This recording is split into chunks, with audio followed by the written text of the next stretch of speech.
Grace.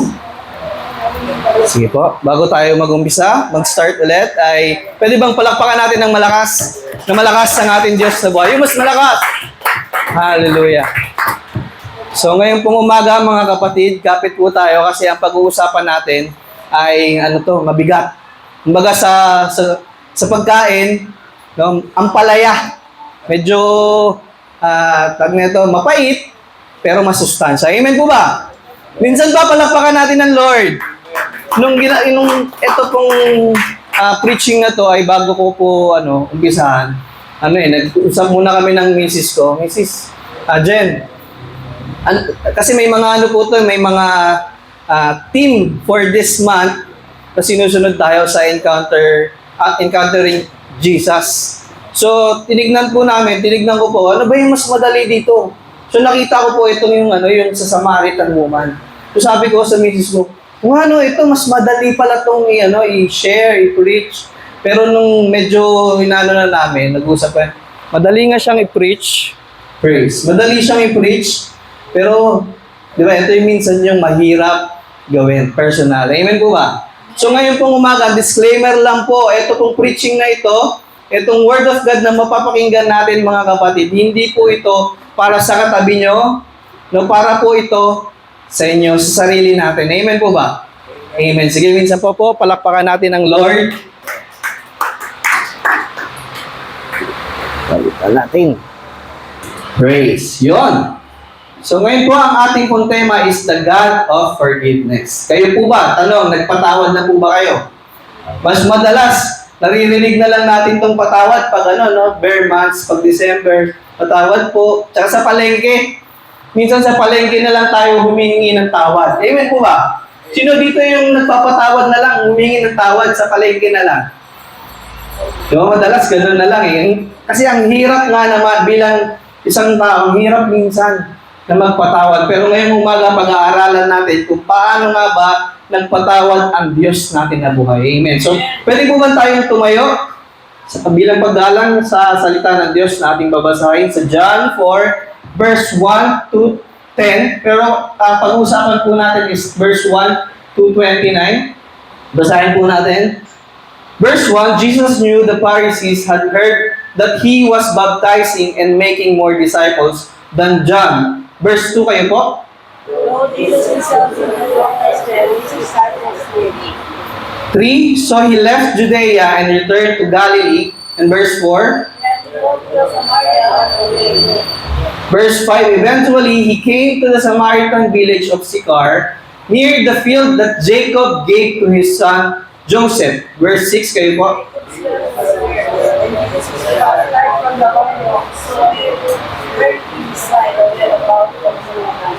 Verse 7, soon a Samaritan woman came to draw water and Jesus said to her, please give me a drink. And verse 8,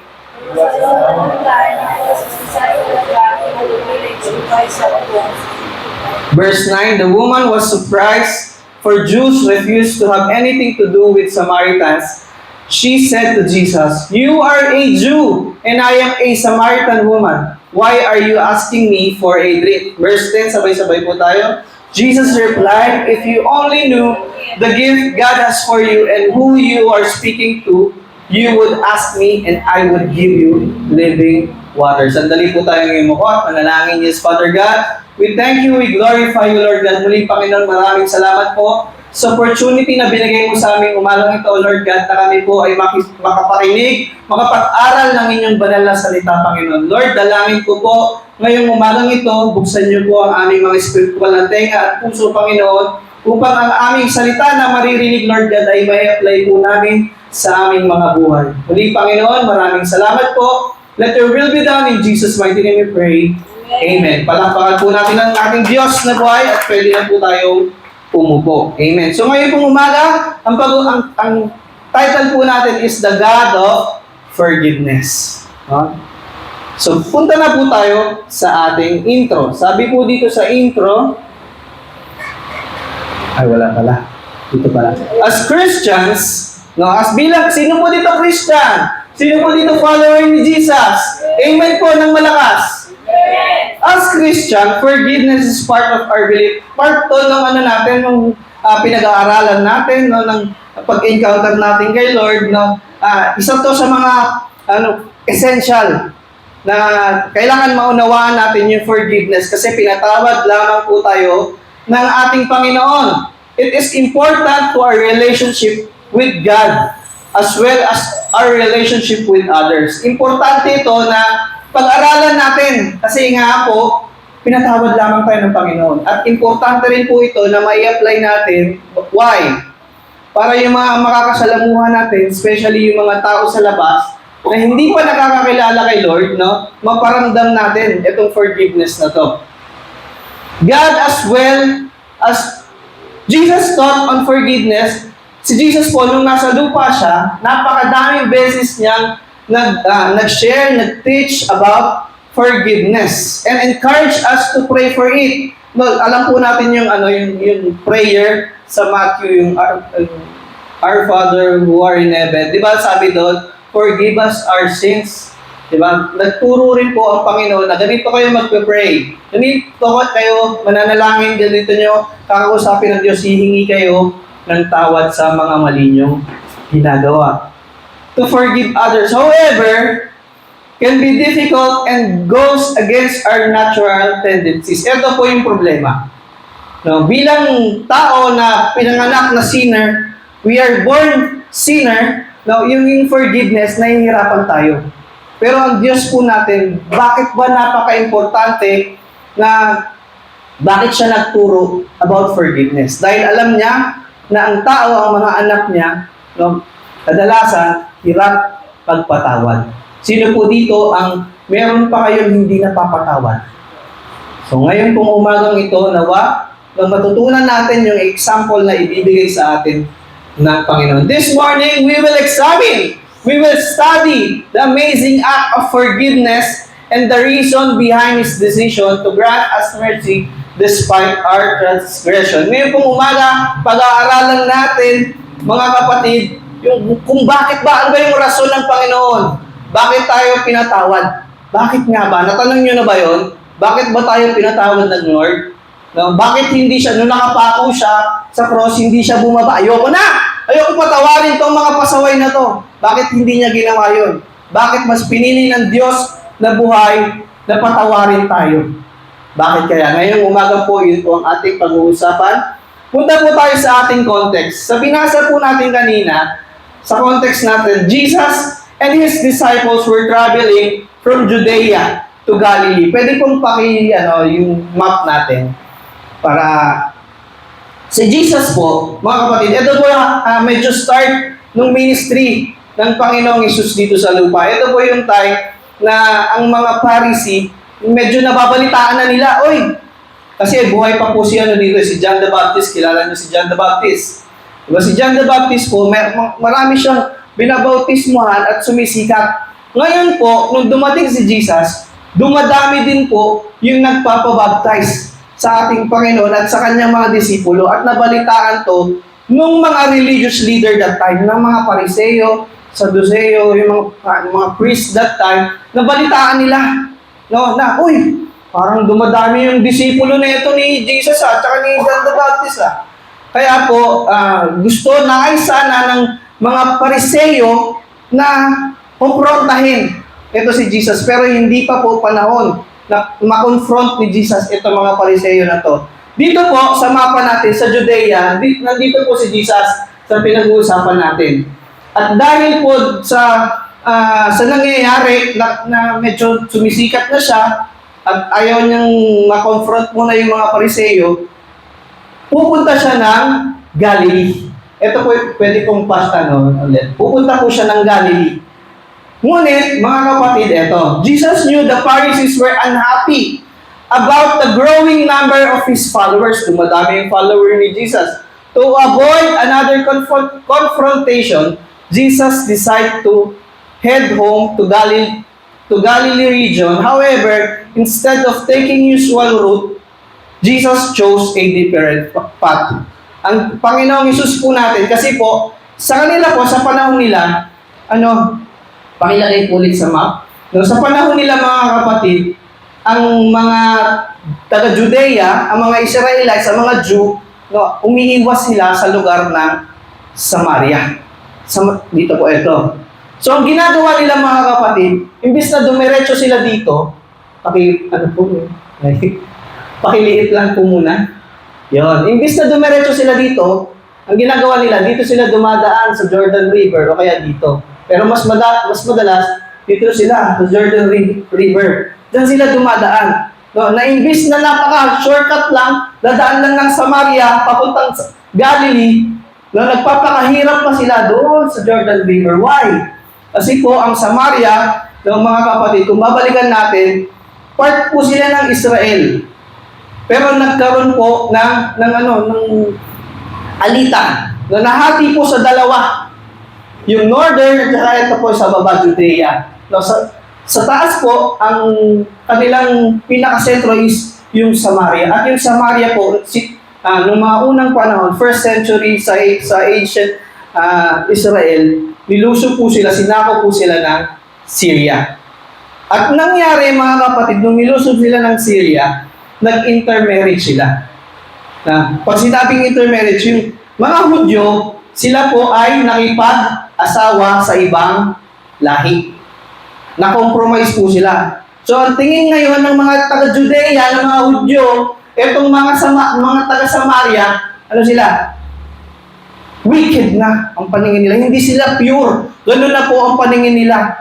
Puro mali na ginagawa ng Samaria. Yun po ang tingin ng mga Jew that time, sa panahon nila. At sa panahon din po ng ating Panginoong Hesus, ganun pa rin po yung kanilang tinginan sa isa't isa. Pag ikaw ay nakipagsanlimuha sa mga taga-Samaria, no, magiging unclean ka na. So, dito, makikita natin ang ating Panginoon, hindi siya dumaan ng Jordan River, ang ginawa niya, dumiretso siya ng Samaria. Amen po ba? Nakukuha pa po ba natin? Pwede ba palakpakan natin ang Lord? Context pa lang po yan mga kapatid. Ngayon po, dako tayo sa ating unang puntos. Ang unang puntos po natin mga kapatid, Jesus seeks you out on purpose to have personal encounter and forgive you. Sabihin mo sa katabi mo, si Jesus, no, intentionally pinuntahan ka para ma-encounter ka. Para ma-encounter mo siya. Kayo po, tatanungin ko po kayo, natatandaan niyo pa po ba yung unang beses na na-encounter niyo ang Panginoon? Kailan po yun? Kung aalalahanin niyo, kayo po ba yung lumapit? Kasi ako po, hindi. Ang lumapit sa akin ang Panginoon. Basag ako nun, basag. Desperate, disappointed, tapos stress na stress, pero ang Panginoon ang lumapit sa akin. Ganon ko po siya na-encounter. At marami po sa Bible character natin, ganon din po nangyari sa kanila. Ang Diyos mismo, intentionally, ang pumahanap sa kanila. At ganon din po kayo. Alam ko po, ang bawat isa dito, na-encounter nyo ang Panginoon. At ang Panginoon ang may dahilan nun. Amen po ba? Napakabuti ng Panginoon. Amen po ba? Pwede ba palapakan natin ang Lord? Basahin po natin yung verse 1. Sabi po dito sa verse 1, Jesus knew the Pharisees had heard that He was baptizing and making more disciples. So, hindi po si Jesus yung nagbabaptize, kundi yung mga disipulo. Verse 3, so He left Judea and returned to Galilee. And verse 4, He had to go through Samaria on the way. Ito na po. Eventually, He came to Samaritan village of Sychar near the field that Jacob gave to his son. 6, Jacob's well was there, and Jesus, tired from a long walk, sat wearily beside the well about noontime. Ito po yung nangyari mga kapatid. Doon papunta na po si Jesus doon sa Galilee. Siyempre mahaba. Wala pa pong wala pa pong Grab. Wala pa pong joyride that time. At ilang oras din yung kanilang paglakad. At si Jesus po, abot ng tanghali, pagod na, syempre. At yung mga disipulo niya, mga kapatid, anong ginawa? Naganap sila ng pagkain. At napadpad po sila Jesus at ang kanyang mga disipulo doon sa banda sa Sychar. Sa Sychar pala mismo, at doon sa Sychar, andun yung Jacob's well. Tanghaling tapat, meron siyang nakitang babae. No? At kakaiba po itong babaeng to, kasi itong babaeng to, nag-iigib siya tanghaling tapat. Why? Dahil itong babaeng ito, mga kapatid, ay iba yung buhay niya kumpara sa ibang mga babae. No? Ang mga karaniwang babae, sama-sama na sila, sabay-sabay sila na nag-iigib umaga. Siyempre, para hindi nga naman mainit, yung setting nila, desyerto, mainit, sobrang init. Pero itong babaeng to, mas pinili niya na sa tanghali mag-igib kasi solo niya. Why? Mamaya makikita natin. Balik tayo dun sa unang puntos. At letter A, Jesus' meeting with the Samaritan woman was very special. Special! No, hindi aksidente yung nangyaring meeting nila. Naniniwala kayo doon. Kayo po, hindi rin aksidente na na-encounter niyo ang Panginoon. Naniniwala kayo doon. Pwedeng pumalakpak yung naniniwala. Hindi aksidente na na-invite ka dito. Hindi aksidente na umaten ka dito. Pinlano ng Panginoon yun. Why? Kasi mahal niya ang bawat isa dito. Tulad dito, sa Samaritan woman, pag sinabi mo kasing Samaritan, Samaria, masama eh. Diba? Wicked. Hindi siya pure. It wasn't an accident. Jesus intentionally sought her. Ang Panginoon, pinlano niya. No, pwede naman siyang dumaan doon kanina sa Jordan River, sa ibang lugar, pero mas pinili niya doon sa Samaria dumaan. Why? Kasi planado niya. May pupuntahan siya. May encounter siya doon. May babaguhin siyang buhay. Amen po ba? Palakpakan natin ang Lord. He traveled to Samaria, a region many Jews avoided to reach her. And then, he did 3 things that were not normal for a Jewish man. May ginawa po ang Diyos natin, si Jesus, na 3 na hindi normal para sa Jew na gawin. Ito po yun. Number 1, he talked to a woman alone. No, kumausap siya ng babae, ng sila lang. No, sa panahon nila, conservative ang mga tao. No, medyo pag-uusapan ka pag gano'n ang mangyayari. Number 2, he spoke with the Samaritan, a group Jews usually avoided. Pangalawa po, ang Panginoon natin, kumausap siya ng isang Samaritan woman. Sa kanila, sa panahon nila, grabe na yon. Parang ang tingin na ng kapwa mo Jew, kapwa mo, kumbaga sa atin, kung sa panahon natin, i-relate natin, kumausap ka ng lasinggero. Sa panahon natin, parang ang tingin sa iyo ng ka-church mo, ay lasinggero siguro to. Ganoon din po sa panahon nila. Ang tingin ng mga Hudyo, pag ikaw nakipagsilamuha sa isang taga-Samaria, madumi ka na. Kaya medyo kakaiba ang ginawa ni Jesus. And number 3, he drank from her cup, making him unclean by Jewish rule. Ang Diyos po natin si Jesus, ang ginawa niya sa kwento na to, humingi pa siya ng tubig gamit yung cup o yung pagsalok ng tubig ng babae. At sa kanilang batas po, sa mga Hudyo, pag ikaw nakipagsalumuha, especially pag uminom ka pa sa kinakainan o sa iniinuman ng mga Samarita, unclean ka na talaga. Hindi ka na pure.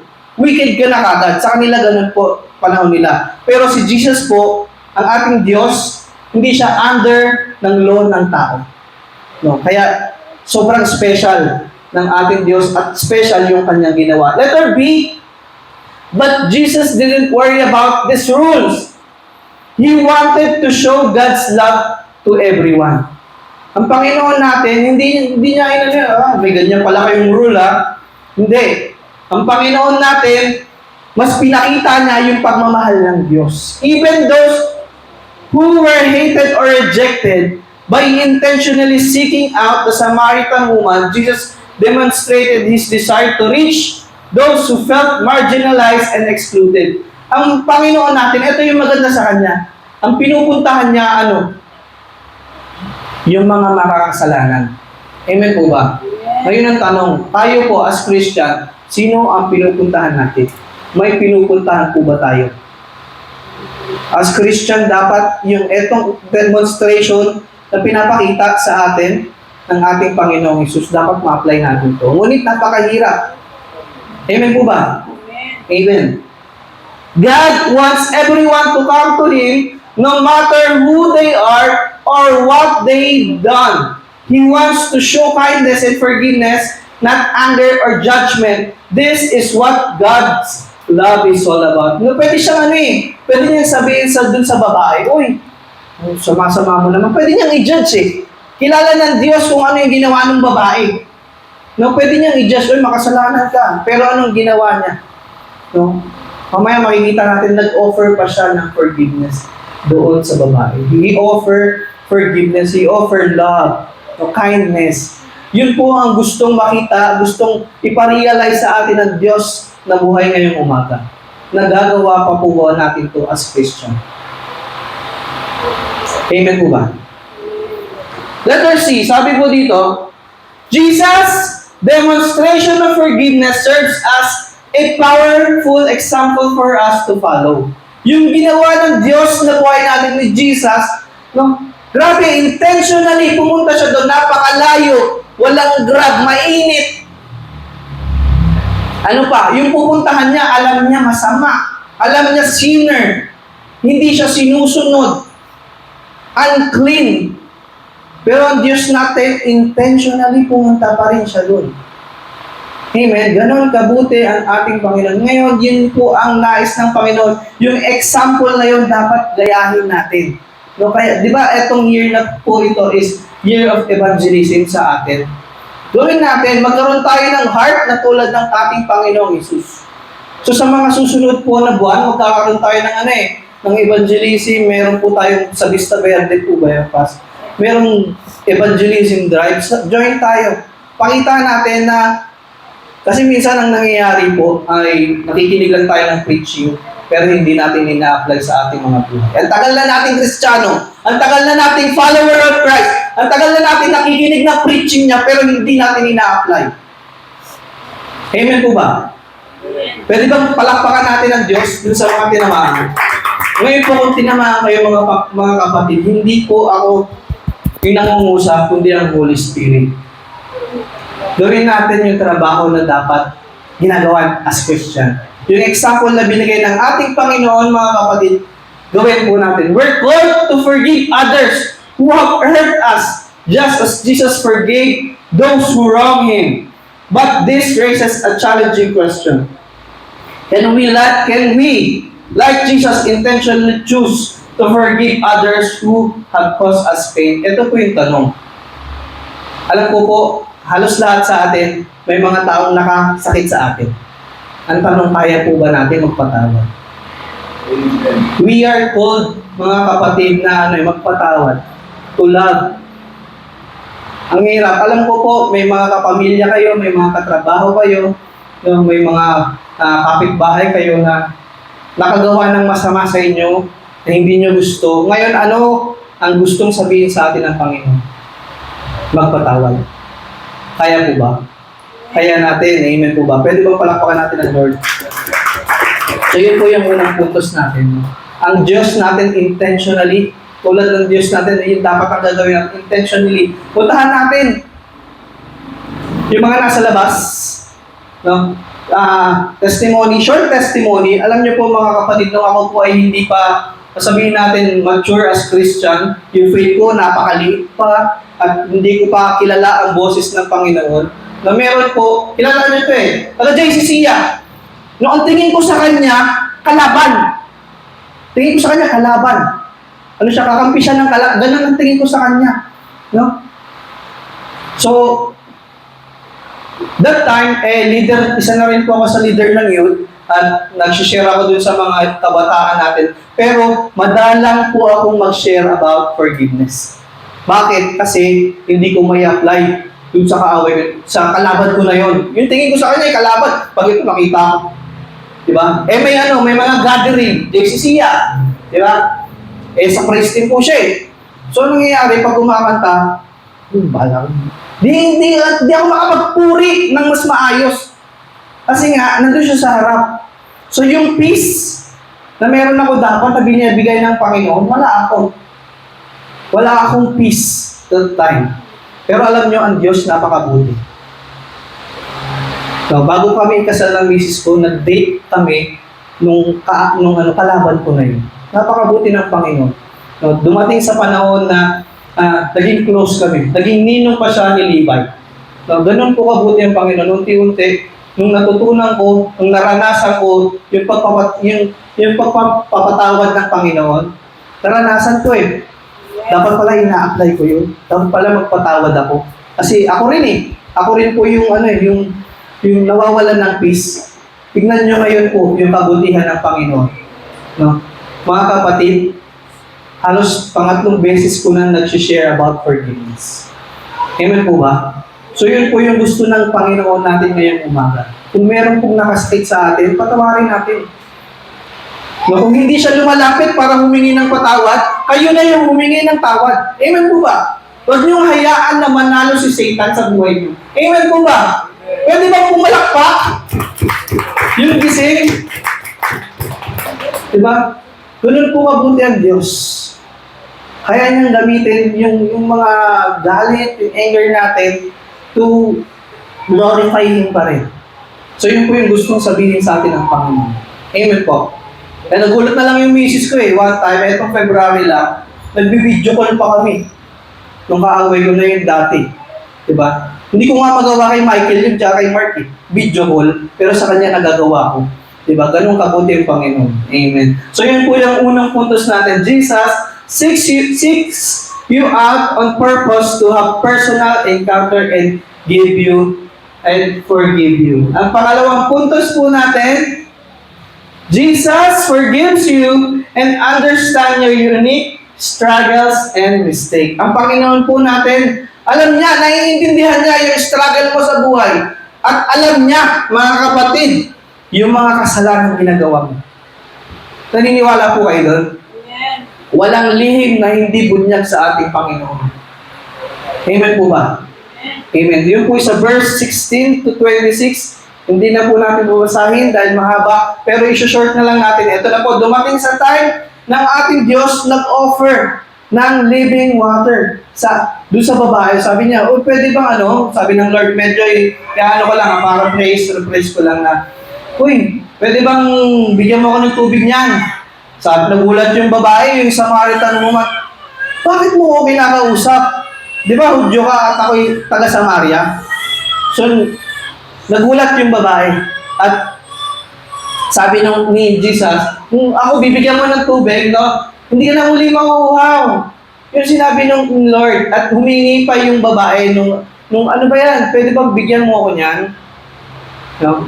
Ganun po ang mabuti ng ating Panginoon, na kilala niya yung babae na yun, pero ang ating Panginoon, offer, forgiveness. Itong living water na to. Letter A po, sabi po dito, in ancient Israel, a woman had multiple husbands could face severe punishment.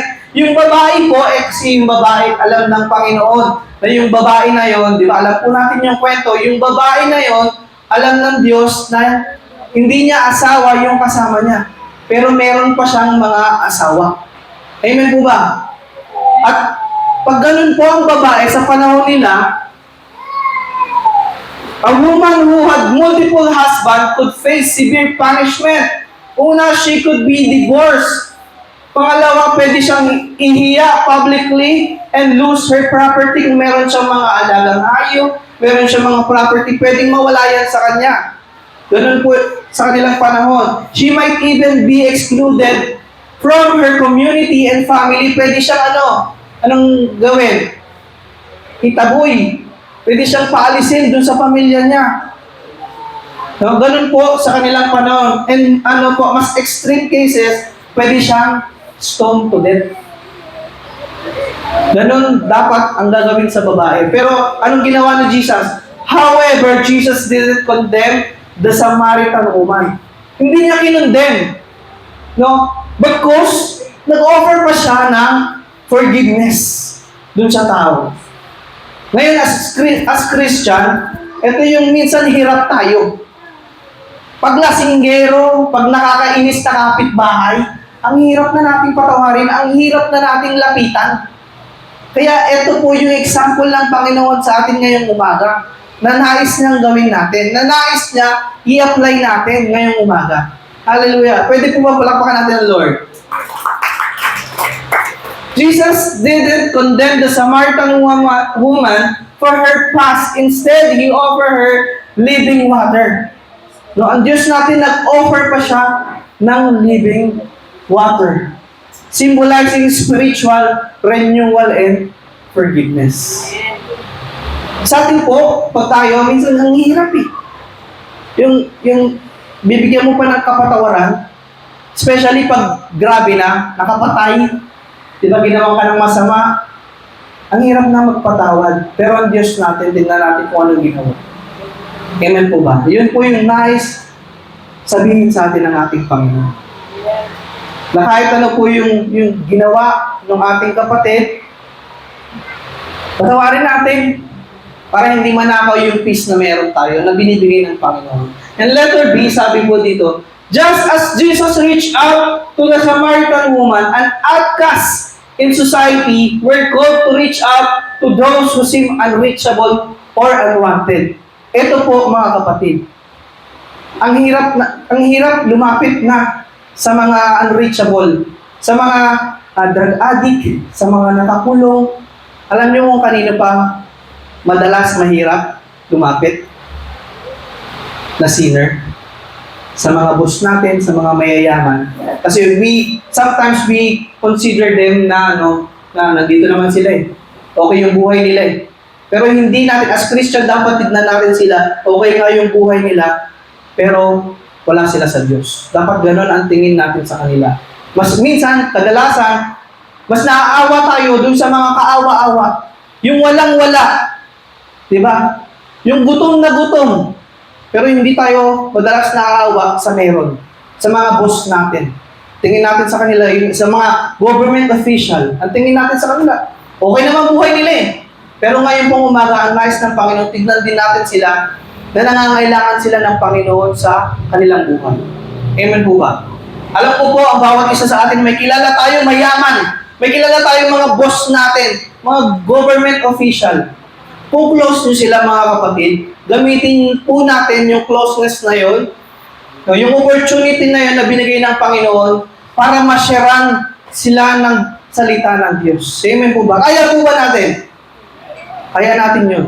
Ito po yung gustong sabihin ng ating Lord. No, tulad ng babae, outcast tong Samaritan woman eh. Nilalayuan siya ng mga kapwa niya Samaritan na nilalayuan siya, ayaw siyang kasama. Why? Kasi alam nila yung buhay. Ganun din po sa labas, alam natin yung buhay nila. No, manginginom, sugarelo, suragol, gambler. No? Yun po sila. So yun po ang gustong gawin ng ating Diyos. This includes the drunkard on the street corner, the irritating neighbor, the difficult co-worker, and the family member who wandered away from faith. Ito pa po mga kapatid, yung mga kapamilya natin.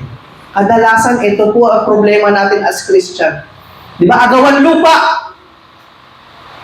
May utang, kapamilya mo. Dahil ganun ang nangyayari, bahala ka sa buhay mo. So ngayon po, mga kapatid, kung may mga kapamilya kayo na nasaktan kayo, tulad ng sinasabi ni Pastor Ed, aalihin mo yung ikaw yung nanalo, pero nawala naman yung relationship mo sa kanila. Diba? Dapat po mga kapatid ay mas pahalagahan natin yung eternal life na dapat meron sila. Alisin natin yung pride, lapitan natin sila, kausapin ulit natin sila. Ngayon po, alalahanin nyo, sino po yung mga kapamilya nyo na yon? Yung mga pinsan nyo, yung mga kapatid nyo, nanay nyo, tatay nyo, tito nyo, pamangkin nyo, sino po kaya yon? Nawa, mamaya po, pagtapos ng preaching, ay PM natin sila, kamustahin lang natin, para tulad ng ating Panginoon, mailapit din natin sila sa ating Diyos. Amen po ba? Nawa, kung bawat isa sa atin, magamit tayo as instrument ng ating Panginoon. Amen po ba? Pwede po palampakan natin ng Lord. Jesus' example teaches us that everyone has value, deserves love, and needs forgiveness. Remember, Jesus didn't reach out to those who were easy to love. He reached out to those who were considered outcast and unwanted. We can do the same. Tulad ng ating Panginoon, napakarami po doon sa Biblia, kung babasahin natin, napakadami niyang pinuntahan na makasalanan. Ang dami niyang pinagaling na may sakit. Halos buong ministry niya, ang pinuntahan niya, yung mga outcast, yung mga pinakasulok-sulukan, yung mga pinakakawawa, yung mga, di ba, pinuntahan niya pa yung tax collector. Di ba? Yung mga sinner. Ganon din po tayo. Yun po ang nais ng ating Diyos na gawin natin ngayong umaga. So yun po yung pangalawang puntos natin. Jesus forgives you so you can be an instrument for others. Jesus forgives you and understand your unique struggles and mistakes. Alam ng Diyos yung mga pinagagawa mo, pero handa ka niyang patawarin. Amen po ba? Amen. Sino po dito may mga lihim pa na mga kasalanan? Mga kapatid, alam ng Diyos yan. Taas na natin sa Diyos na. Hindi natin alam kung kailan tayo kukunin ng Diyos. Baka hindi tayo once save, always save, mga kapatid. Amen po ba? Pag ikaw nadatnan ka ng Panginoon na ito yung buhay mo at wala ka sa Panginoon, alam natin saan tayo pupunta. Amen po ba? Alampakan natin ng Lord. So yun po yung unang pangalawang puntos natin. Jesus forgives you and understand your unique struggles. Una, Jesus seeks you out. Pinuntahan ka ng Panginoon. Intentionally, pinuntahan ka niya. Pangalawa, He forgives you and understand your circumstances. At alam niya yung mga kasalanan na pinaggagawa mo. Pero pinili ka pa rin niya patawarin. Ano yung pinaka nito? Ultimate. Diba? Alam niya na, sinner ka. Pero ano pang ginawa ng Panginoon? Namatay siya para sa iyo. Namatay siya para sa katabi mo. Sabi mo sa katabi mo, namatay si Jesus para sa iyo. Amen. So, pangatlong puntos po natin, mga kapatid. Sabi po dito. Pangatlong puntos natin. Jesus forgives you so you can be an instrument for the salvation of others. Kung babalikan po natin sa verse 27 and 30 to 30 at saka 39 to 42, ang nangyari po dyan, mga kapatid. So, ito na yung babae,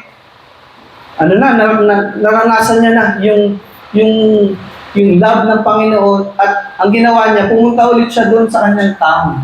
Ang sinabi niya doon sa uy, meron akong nakilala. No? Ito na yung Messiah natin. Ang ginawa niya, sama kayo sa akin, punta tayo doon. Alam niyo ang nangyari sa verse 39 to 42? No? Na-bless at sumama yung mga taong yon at mas kumilala sila sa Panginoon. At sabi nila, Jesus, pwede ba 2 days ko muna dito? No? At tumigil po ang ating Panginoong Jesus 2 days dun sa taong ng babae. Grabe yung ginawa ng Lord, di ba? Pinuntahan siya ng Lord, pinatawad siya. Ngayon, ginamit siya as an instrument para makaabot naman ng ibang kaluluwa. Grabe to, makasalanan, yung babae. No, 5 asawa, madaming asawa, ang dami pa kuha ng pinagawa. Pero ginamit siya ng Panginoon as instrument to save other people. Amen? Amen. So letter A po natin, sabi po dito, the Samaritan woman, after realizing Jesus was the Messiah, left her water jar and ran back to town to tell everyone about Jesus. Many Samaritans believed in Jesus because of her testimony. Ang dami. Halos buong taon nila naniwala sa kanya. Imagine niyo yun yung kung kayo, na merong babae, merong lalaki na alam niyo makasalanan, tapos maniniwala ba kayo dun pag may sinabi? Dalasan hindi. Pero dito, makita natin, ginamit siya ng Panginoon. Kahit ganun yung past niya, tayo, no? Alam po, bawat isa dito, ganun din tayo. Nung nadatnan tayo ng Panginoon, hindi okay yung buhay natin. Nandito tayo, lasinggero tayo, no? Chismosa tayo. Ang dami nating babae, puro sugal tayo, no? Mga kapatid. Pero ginamit siya ng Panginoon to save other people. Many Samaritans believed in Jesus because of her testimony, and they invited him to stay with them for 2 days during this time. Jesus taught them about God's love and salvation and many people believing. Ito po yung nais sabihin sa atin ng Panginoon. Yung babae, naranasan niya ang Panginoon. Ang tanong ngayong umaga, naranasan niyo po ba ang ating Panginoon? Na-encounter niyo na po ba siya? Ang nais ngayon ng Panginoon, we are called to be a witness. Na pag sinabing mong witness, di ba sa husgado po, pag ikaw ay witness, hindi pwedeng nyari ako, may narinig lang akong chismis. Ay, si ganyan, siya yung nakapatay, pero hindi ako mismo yung nakakita. Narinig ko lang, na-chismis ko lang. Hindi po pwede sa husgado na ikaw uupo doon at magiging witness. Kasi hindi mo personally nakita yung krimen. Ganon din po sa ating Panginoon, mga kapatid. Hindi ka magiging effective kung hindi mo naranasan, hindi mo na-encounter ang Panginoon sa iyong buhay. Hindi ka makakapag-witness sa ibang tao, naranasan ko si Lord, binago niya buhay ko, nag-provide siya para sa akin. Hindi ka magiging effective na witness kung hindi mo maranasan ang Panginoon. Ngayon, ang tanong, mga kapatid, nararanasan po ba natin araw-araw ang ating Diyos? Na-encounter pa po ba natin siya araw-araw? Yun po yung magandang tanong. We are called to be witness. Na-encounter mo na ba siya talaga? Kung hindi pa, mga kapatid, kung medyo naliligaw ka na ng landas, lapit ulit tayo sa ating Panginoon, ang Diyos natin. Ito yung hobby niya, magpatawad mga kapatid. Lapit lang tayo sa ating Panginoon. And they invited him to stay. Jesus taught them about God's love and salvation, and many more people believed in him. So yun po ang nais ng Panginoon. Magamit tayo para dun sa iba. Napakarami po. Alam po natin, mga kapatid, ngayon ang mundo natin pasama ng pasama. Pabata ng pabata ang mga bata kung ano-ano na ginagawang karumal-dumal. Sa balita, di ba? Minor kung ano-ano na pinagawa, nakasaksak. Panood niyo po ba yun? Nakasaksak siya. Nakapatay. Minor. High school. Diba? So yun po, yung gustong sabihin sa atin ng Panginoon. Magamit tayo as instrument. Letter B, this encounter highlights Jesus' mission to reach out to everyone regardless of their background or social status as follower of Jesus. We are called to continue His mission. Tayo po, mga kapatid, kung tinanggap po ng Panginoon, you are witness na ng Panginoon. Ang gusto niya ngayon, alis tayo, mag-go tayo. Mag-evangelize tayo. Especially yung mga mahal natin sa buhay. Lapitan natin, kausapin ulit natin sila. We are called to continue His mission. We are called to be His witnesses, sharing the good news of God's love and salvation with a world that desperately needs it. Alam niyo mga kapatid, napakaraming may kailangan sa ating Panginoon ngayon. Sa panahon natin, ang dami ng ang dami ng stress. Init pa lang ng mundo natin, napaka-stressful na eh. No? Ngayon pa yung balita natin, di ba? Ang grabe ang gulo ng Pilipinas. Kaya ngayon, gusto ng Panginoon maging liwanag ka. Doon sa kapitbahay mo, doon sa kaopisina mo, doon sa classmate mo, maging liwanag tayo. Maging witness tayo ng Panginoon. Mapakita natin yung love na binigay sa atin ng Panginoon. Amen? However, being a witness for Jesus isn't just about sharing a message. Hindi lang po ito yung pag-share mo ng gospel. Brother Lyndon, hindi kasi ako hindi pa ako malalim theologically. So, hindi po yun, mga kapatid. Yung buhay mo lang, it's about living a life that reflects His love and compassion. Yung buhay mo lang, yung testimony mo lang, mapakita mo kung paano ka minahal, kung paano ka pinatawad ng ating Panginoon, mapakita mo sa kanila. Napakagandang tool na po yun, napakabigating tool na po yun na pwede nating magamit to evangelize. Amen po ba? Pwede ba palakpakan natin ang Lord? Amen. So ngayon po, mga kapatid, pwede na po tayong tumayo. At bilang pagtatapos, isang illustration lang, mga kapatid. Alam niyo po, may example ako sa inyo. Yung doktor. No? May isang doktor, at yung gamit niyang pang surgery ay makalawang na. No? Pero yung doktor na yun po, mga kapatid, nung nag-surgery siya, yung pasyente niya nabuhay. Kung kayo po tatanungin, yung doktor na yun is a good doctor po ba? Mahusay po ba siyang doktor? Despite yung mga gamit niya, mga instrument niya, sira-sira, kalawang-kalawang. Amen po, no? Good doctor siya, di ba? Ganun din po ang ating Diyos. Kaya niyang gamitin yung mga anak niya, no, na dati may depekto. Tayo po yun, mga sinner na binago ng Panginoon. Kaya niyang gamitin tayo as an instrument sa pagliligtas sa iba. Tulad ng doktor, sino may tataas? Sino may tataas dun sa ginawa niya? Di ba siya? Ganon din po, Lord. Kung tayo, magamit tayo ng Panginoon, na dating ganito yung buhay mo, dati kang basagulero, dati kang manginginom, dati kang kung ano-ano pinagagawa, pero ginamit ka ng Panginoon. Sinong matataas? Di ba ang Panginoong Yesus? Kaya ngayong umagang ito, mga kapatid, gusto sabihin sa atin ng Lord, pag-aamit tayo sa Kanya. Sa pagliligtas na gagawin niya, sa mga mahal natin sa buhay, sa mga pinsan nyo, sa mga kapatid nyo, sa mga nanay, tatay nyo, sa mga kakilala nyo, maging instrumento tayo ng pag-ibig ng Panginoon. Yung pagpumatawad na naranasan natin, iparanas din natin sa iba. Kung meron kang kaaway, kung meron kang kagalit, kung meron kang kapatid dito sa church, na nasaktan ka, magpatawad. Hingi tayo ng tawad. Dahil ang Diyos natin, kaya tawad lang din po tayo. Hallelujah, Lord God. Sige, awitan natin ang Panginoon. Hallelujah. Napakabuti mong Panginoon. Hallelujah, Lord God.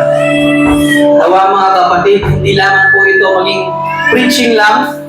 Nawa ma-apply natin. Alam ko po, araw-araw tayong nagagalit. Araw-araw, may kaaway tayo. May mga mahal natin sa buhay, nadalasan yun yung kaaway natin eh. Pero ngayon kung umagang ito, nais ng Panginoon magpatawad tayo. Kaya po natin. Hallelujah. Yes, Lord God, napakabuti mo Panginoon.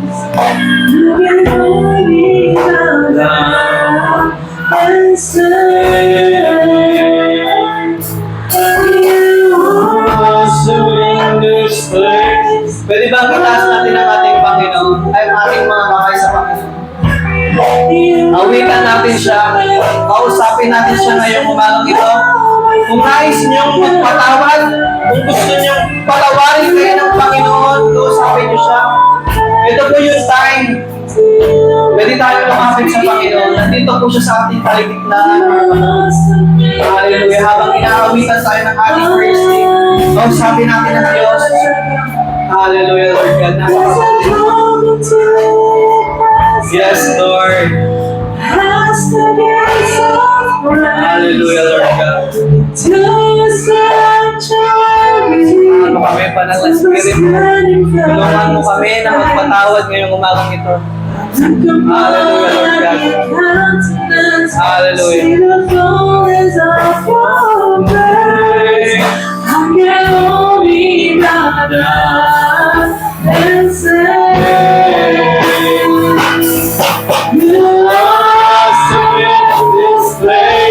Awitan natin ang ating Panginoon. Hallelujah. You are awesome in this place. Our Father, you are worthy of all. Yes, Lord God. Hallelujah. You are awesome in this place. Yes, Father God, we thank you. We glorify you, Lord God. Napakabuti mong Panginoon sa lugar na ito. Panginoon, dalangin po namin ngayong umagang ito kung may nakikita po kayong mali. Kung may nakikita po kayong galit sa aming mga puso, Lord God, Lord, alisin niyo po ito, yung mga inis namin sa aming mga kapatid, sa aming mga kakilala, sa aming mga mahal sa buhay, Lord God. Alisin niyo po ito, Lord God. Huwag niyo po hayaan Panginoon, na kami po ay patuloy na madaya ni Taling, Lord God. Bigyan niyo po kami ng kapayapaan na magdagaling sa inyo, Panginoon. Lord, muli maraming salamat po, Lord. Maraming salamat, Lord God, sa offer ng forgiveness sa amin. Maraming salamat dahil pinatawad mo kami, Panginoon. Hindi kami karapat-dapat, Lord God, ngunit pinatawad mo kami. Napakabuti mo, dakila ka, Lord God.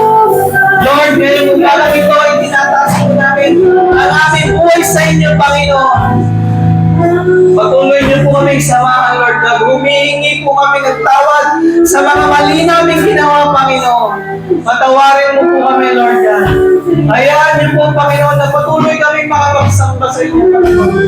Napakadakila mo, Lord God. Lord, sa aming narinig na iyong salita, Panginoon, Lord, may we apply it in our lives, Lord God. At ma-share din po namin ito sa aming mga mahal sa buhay, Lord God. Lord, tulungan mo kami na maabot din po namin, Panginoon, yung mga tao na nasa sulok-sulok, Panginoon. Gamitin niyo po kami as an instrument of your love, mercy, Lord God, hallelujah. Napakabuti mo, Panginoon. Equip mo po ang mga anak mo na nandito, Lord God. Make us more like you. Make us more mature Christian. Matuto kami, Panginoon, na magpatawad tulad niyo, Panginoon. Hallelujah, Lord God. Maraming salamat muli, Lord God, dahil ikaw yung Diyos na nagpapatawad. Ikaw yung Diyos, Lord God, na totoong nagpapatawad. Hindi tulad ng tao, Lord God. Ikaw, Diyos, mahal na mahal mo kami, Panginoon. Lahat binigay ko sa amin, Lord God. Maging ang inyong gutom na anak, Panginoon. Maraming salamat, Lord God. Muli, Panginoon, kayo po, Panginoon, ang may-ari ng aming buhay at lahat ng ito ay tinataas namin sa inyo. In Jesus' mighty name we pray. Amen. Pwede ba pala natin ang Lord?